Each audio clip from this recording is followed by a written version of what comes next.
Yes, start करते हैं quadratic equation. Quadratic equation chapter के बारे में पहले हम कुछ एक जनरल इंट्रोडक्शन समझें। क्लास 9th में आपने पॉलिनोमियल इक्वेशन पढ़ा था। क्लास 10th में भी ऐसे 1 में जो आपका सिलेबस का पार्ट था उसमें पॉलिनोमियल इक्वेशन था और ये क्वाड्रेटिक इक्वेशन है। क्वाड्रेटिक इक्वेशन एक ऐसा चैप्टर है जिसका यूज अब आप जब तक पढ़ाई करेंगे, जब तक मैथ्स की पढ़ाई करेंगे होता रहेगा, चाहे फिर वो 10th मैथ्स हो, 11th हो, 12th हो, ग्रेजुएशन हो, क्वांटिटेटिव एप्टीट्यूड वाला पोर्शन हो, लॉजिकल रीजनिंग का पोर्शन हो, कहीं पे भी क्वाड्रेटिक इक्वेशन के एप्लीकेशंस काम आ जाते हैं। कैट एंट्रेंस का एग्जाम दे रहे हैं आप, एसएससी का दे रहे हैं, इसलिए क्लास 10th के बाद ये क्वाड्रेटिक इक्वेशन चैप्टर हमारे लिए बहुत इंपॉर्टेंट हो जाता है। क्लास 10th में इसका बहुत एलिमेंट्री पार्ट है, 11th 12th में और एडवांस है और कॉम्पिटिटिव एग्जाम में कुछ कॉम्पिटिटिव वैरायटीज भी मिलेंगी आपको, जो हम उसको कॉम्पिटिटिव तरीके से करेंगे। पहले हम फोकस करेंगे कि इस चैप्टर को 10th पॉइंट ऑफ व्यू से कैसे कवर किया जाए, कैसे 10 आउट ऑफ 10 स्कोर आप गेन करें। पहले हम क्वाड्रेटिक के कंसेप्ट को समझे बेसिकली। तो सिलेबस का पार्ट क्या है, हमको सबसे पहले देखना है standard form of quadratic equation. Polynomial equation में डिग्री कोई भी हो सकती थी, क्वाड्रेटिक में क्या होगी वो बताता हूं। तो आपको हो सकता है कुछ क्वेश्चन दिए हों जिनमें आपको ये बताना होगा कि कौन सी क्वाड्रेटिक इक्वेशन है, कौन सी नहीं है। फिर जब आप ये समझ जाएंगे कि कौन सी क्वाड्रेटिक इक्वेशन है, तो उसके बाद उनके सॉल्यूशन की बात आती है। तो सॉल्यूशन निकालने के डिफरेंट मेथड है, उसमें हम बात करें solution of a quadratic equation by factorization. हम क्वाड्रेटिक इक्वेशन को फैक्टराइजेशन मेथड से सॉल्व कर सकते हैं। फिर बात आती है solution of a quadratic equation by completing the square. आप कंप्लीटिंग द स्क्वायर मतलब एक परफेक्ट स्क्वायर फॉर्म बना के क्वाड्रेटिक इक्वेशन को सॉल्व कर सकते हैं। नेक्स्ट आता है बात फॉर्मूला मेथड, यानी हमारे पास ये 3 मेथड हैं। अब हम अगर एग्जाम 10th की बात करें तो 10th में क्वेश्चन के साथ कई बार मेंशन होगा कि यूजिंग कंप्लीटिंग स्क्वायर और फॉर्मूला मेथड और फैक्टराइजेशन मेथड। पर जब हम कॉम्पिटिटिव एग्जाम की बात करेंगे तो हम किसी भी एक तरीके से इसको सॉल्व कर सकते हैं, क्योंकि वहां पर आपको ऑप्शंस रहते हैं, आपके राइटिंग वर्क के नंबर नहीं होते। पर जब हम सब्जेक्टिव एग्जाम की प्रिपरेशन कर रहे होते हैं तो राइटिंग वर्क बहुत इंपॉर्टेंट होता है, एक एक स्टेप्स के नंबर्स होते हैं, मार्क्स होते हैं, तो आपको उसी के अकॉर्डिंग लिखना है। तो मैंने उसी के अकॉर्डिंग अभी आपको पढ़ाने वाला हूं कि अपन सब्जेक्टिव पॉइंट ऑफ व्यू से चैप्टर को कैसे कवर करेंगे। ऑब्जेक्टिव पॉइंट ऑफ व्यू से चैप्टर को करने का बहुत डिफरेंट तरीका है, क्योंकि जो इक्वेशन के रूट्स होते हैं वो सेटिस्फाई कर जाते हैं और भी कई सारे तरीके होते हैं। तो वो सेकंड स्टेप है। स्टेप नंबर 1 है कि सब्जेक्टिव पॉइंट ऑफ व्यू से हम इस चैप्टर को कैसे कवर करें। तो इन 3 में से कोई भी एक मेथड यूज करते हैं, या तो फैक्टराइजेशन या कंप्लीटिंग स्क्वायर और फॉर्मूला मेथड। फॉर्मूला मेथड आप किसी भी क्वेश्चन में अप्लाई कर सकते हैं। फिर उसके बाद थोड़ा सा पोर्शन आएगा नेचर ऑफ रूट्स का, और फिर कुछ एप्लीकेशन बेस्ड प्रॉब्लम होगी जिसे हम word problem on quadratic equation बोलते हैं। ये इस चैप्टर का एक बेसिक कंसेप्ट है। अब हम सबसे पहले बात करते हैं number 1 standard form of a quadratic equation. चलिए अब हम बात करते हैं standard form of quadratic equation. एक छोटा सा हम रिवीजन करें। पहले तो हम बात समझें इक्वेशन मतलब क्या होता है। देखिए ये इक्वेशन है ax + b = 0, इसे हम बोलते हैं लीनियर इक्वेशन। इसकी डिग्री 1 है इसलिए लीनियर इक्वेशन। रिमेंबर, जिस इक्वेशन की डिग्री 2 होती है उसे हम बोलते हैं क्वाड्रेटिक इक्वेशन। जिसकी डिग्री 3 होती है उसको हम बोलते हैं क्यूबिक इक्वेशन। ये हो गई क्यूबिक इक्वेशन। जिसकी डिग्री 4 होती है उसको हम 4 डिग्री इक्वेशन बोलते हैं। रिमेंबर, बाय क्वाड्रेटिक इक्वेशन अलग होती है, वो भी अभी बताता हूं। ये हो गई 4 degree equation, 5 degree equation, 6 degree equation. अब एक मोस्ट इंपॉर्टेंट बात, जब हम इक्वेशन के बारे में बोलते हैं, जैसे मैंने बोला लीनियर इक्वेशन, तो जो हाईएस्ट पावर का कोफिशिएंट होता है वो कभी भी 0 नहीं होना चाहिए। यानी अगर हमने बोला लीनियर इक्वेशन तो a0 = 0 होगा। यदि मैं बोलता हूं कि क्वाड्रेटिक इक्वेशन तो a0 = 0 होगा। b 0 हो सकता है, c 0 हो सकता है, बट a 0 नहीं हो सकता, क्योंकि यदि a 0 हुआ, इफ a 0, तो फिर ये लीनियर कन्वर्ट हो जाएगी। तो हाईएस्ट पावर का कोफिशिएंट हमेशा याद रखना है नॉन जीरो होगा। ऐसे ही ये थर्ड डिग्री इक्वेशन है तो यहां पर भी a नॉट जीरो होगा, फोर्थ डिग्री इक्वेशन है यहां पर भी a not equal to zero होगा। कुछ पोर्शन आपने पॉलिनोमियल में पढ़े हैं, अभी हम आइसोलेटेड क्वाड्रेटिक इक्वेशन की बात करते हैं। अच्छा, एक इंपॉर्टेंट बात, जब हम क्वाड्रेटिक इक्वेशन की बात करते हैं तो सारे टर्म जो हैं फ्री फ्रॉम रेडिकल साइन होना चाहिए और रेशनल फॉर्म में नहीं होना चाहिए। फ्री फ्रॉम रेडिकल साइन का मतलब क्या है कि यदि कोई ऐसी इक्वेशन लिखी ax square plus B root x plus C equal to zero, यहां पर x की पावर हाफ है, मतलब ये क्वाड्रेटिक फॉर्म नहीं है।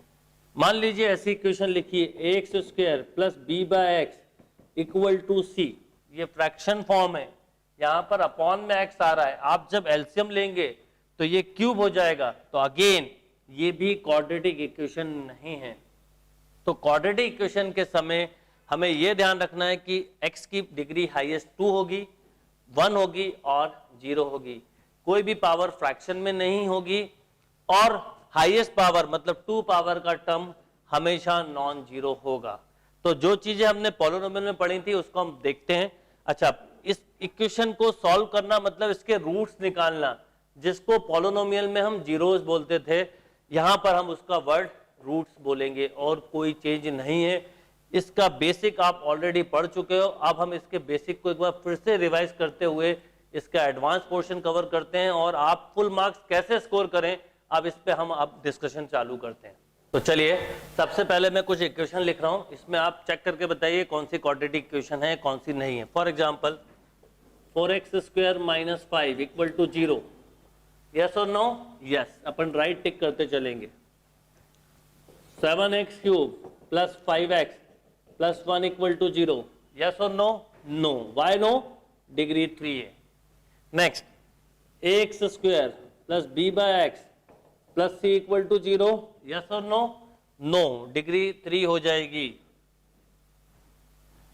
ax square plus b root x plus c equal to 0, यहां हाईएस्ट डिग्री 2 है पर ये रेडिकल साइन में, again no.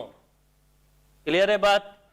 ax power 4 plus bx square plus c equal to 0, yes और नो? इसे हम बोलते हैं बाय क्वाड्रेटिक इक्वेशन, इसमें क्योंकि एक्स स्क्वायर को t मान लेते हैं। देन बट अभी ये क्वाड्रेटिक इक्वेशन नहीं है क्योंकि डिग्री कितनी है? 4। 7x square plus 6 equal to 0, yes और no? Yes. 4x square plus x equal to 0, yes और no? Yes. 7x square plus 9x plus 6 equal to 0, yes और नो? यस। तो बेसिकली हमको एक बात समझ में आ गई, जो इक्वेशन इस फॉर्म में होगी ax square plus bx plus c equal to 0, उसको हम क्वाड्रेटिक इक्वेशन बोलते हैं और इसमें a always not equal to 0 होगा। यानी इस तरह की कोई भी equation 6x square minus 5x plus 3 equal to 0, yes. 2x square plus 1 equal to 0, yes. 6x square minus 3 equal to 0, yes. 5x square plus 3x equal to 0, yes. ऐसी equation को हम बेसिकली क्वाड्रेटिक इक्वेशन बोलते हैं और इस chapter में हम अभी क्वाड्रेटिक इक्वेशन की ही स्टडी करने वाले हैं, यानी ax square plus bx plus c की। बाकी किसी भी तरह की इक्वेशन की स्टडी हम पॉलिनोमियल में ही करें तो अच्छा रहेगा, क्योंकि एक समय पे एक चैप्टर पे हम फोकस होंगे तो कमांड भी आएगा और फुल मार्क्स भी आएंगे। चलिए, अब हम आगे बढ़ते हैं और यहां से सॉल्यूशन ऑफ क्वाड्रेटिक इक्वेशन पे आते हैं। और सॉल्यूशन ऑफ क्वाड्रेटिक इक्वेशन में सबसे पहला पार्ट आता है फैक्टराइजेशन मेथड। फैक्टराइजेशन मेथड के क्या रूल हैं वो मैं आपको समझाता हूं। सबसे पहले हम समझें ax square plus bx plus c equal to 0 एक क्वाड्रेटिक इक्वेशन है। इसमें हमको bx को फैक्टराइज करना है, स्प्लिट करना है। इस तरह से 2 पार्ट में स्प्लिट करना है कि दोनों फैक्टर का सम bx के इक्वल हो और दोनों फैक्टर के कोफिशिएंट का प्रोडक्ट फर्स्ट और लास्ट टर्म के इक्वल हो। बस ये ट्रिक याद रखनी है। क्या बोला मैंने कि bx को आप इस ढंग से स्प्लिट करें, सेपरेट करें, फैक्टर बनाएं कि दोनों का समेशन इक्वल टू bx और दोनों फैक्टर का product equal to first term into last term, यानी coefficient of x square and constant term with sign. अब मैं आपको कुछ ऐसे एग्जांपल बताऊंगा और एक ही तरह के क्वेश्चन में हम समझेंगे कि कब b1 और b2 को कैसे लेना है। तो अपन फैक्टराइजेशन मेथड की बात करें, जैसे मैंने एक क्वेश्चन लिखा, मान लीजिए क्वेश्चन है X square minus 7x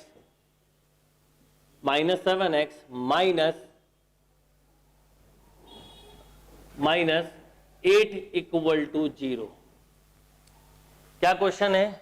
x square minus 7x minus 8 equal to 0। अब माइनस 7x को इस ढंग से ब्रेक करना है कि इसका टोटल जो समेशन है वो -7 बना रहा है और प्रोडक्ट 1 इंटू -8 के इक्वल हो। मतलब क्या हुआ कि मैं -7x को कुछ ऐसा लिख सकता था, देखिए -8x प्लस x क्या होगा, -8x plus x equal to -7x। अच्छा, अगर हम ध्यान दें इसमें इसका कोफिशिएंट है 1, इसका कोफिशिएंट है -8, ये मिला -8, और अगर हम ये कितना आया a इंटू सी, और यदि मैं b के कोफिशिएंट का ब्रेक करूं b1 इंटू b2, एक -8 है एक 1 है। मैं आपको समझाना चाहता हूं अच्छे से, इसलिए बहुत बेसिक स्टेप से हम कर रहे हैं इस क्वेश्चन को। आपको जैसे समझ में आ जाए आप स्टेप्स कम से कम लिखो। ये -8 आया, यानी नंबर 1 इसके फैक्टर हमने करेक्ट बनाए। तो अब क्या होगा, तो आपने इसको ऐसा लिखा X square minus 8x plus X minus 8 equal to 0।